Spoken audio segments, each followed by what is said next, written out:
In fairness, This is still a part of our Father's Day special.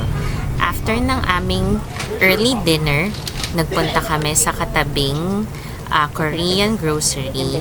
So, ito dahil request ni Daddy at special day niya. So, pagbigyan na natin. At ang mga kids gustong itry ang buldak, ang spicy noodles daw dahil kaya naman daw nilang kainin yun. Later, okay? Like at home? When we get home, yeah. me and you, I'll just try a little.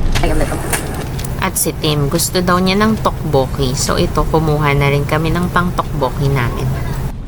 It's a great Father's Day. Happy siya.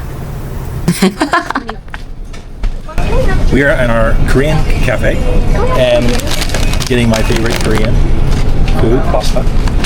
And I'm getting my favorite Korean coffee, How many coffee which is hazelnut packs did we get? chocolate chip cookies by Hershey's. That's enough sugar. sugar. Siyempre, pinapangalagaan namin ang health ni Daddy. So, tulong-tulong kami sa pag-control ng sugar intake niya.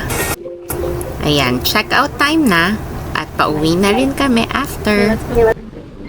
In fairness,